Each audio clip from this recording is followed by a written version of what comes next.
I definitely stood out as a woman, and I knew I was different. I didn't let that be a defining component of my career.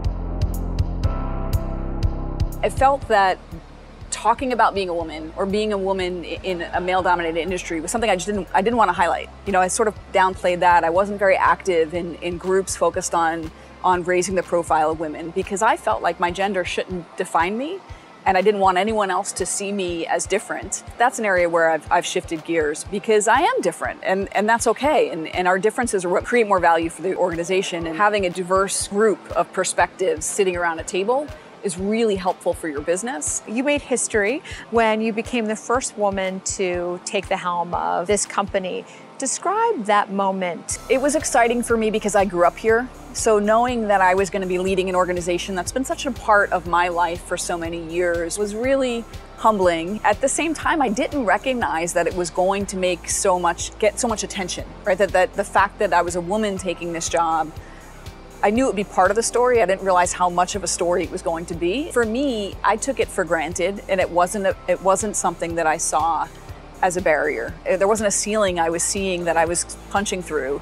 But if somebody else isn't feeling that way and I can help them get to that place where they don't think of it as a big deal, then that's a good thing. The trading floor obviously is synonymous with Wall Street, but it is a very different work environment than most people experience in their careers. Talk about how being on the trading floor helps shape some of your leadership styles and the unique attributes that it's been able to build in you and others within the industry.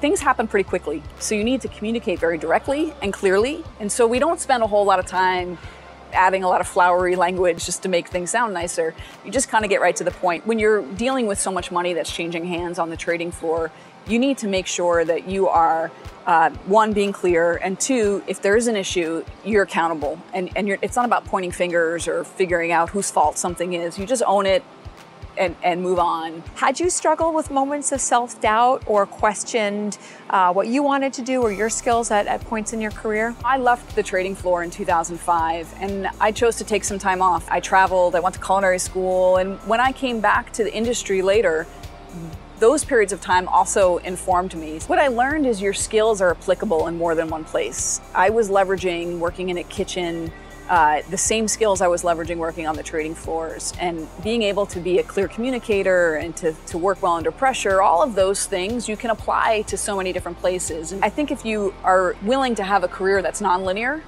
you actually end up having a lot more opportunity. Now that you're in the role that you're in, how do you think about bringing more diversity and inclusivity, and how do you think about trying to move that forward?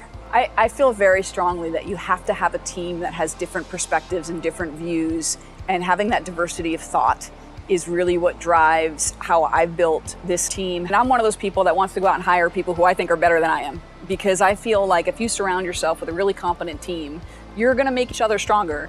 And I think you can learn from anybody in the organization, above you, below you, and I think you ought to. If you were to write a letter to your younger self when you were just starting out in this industry, what advice do you wish you had known then? That taking risk is okay, and that failure is okay.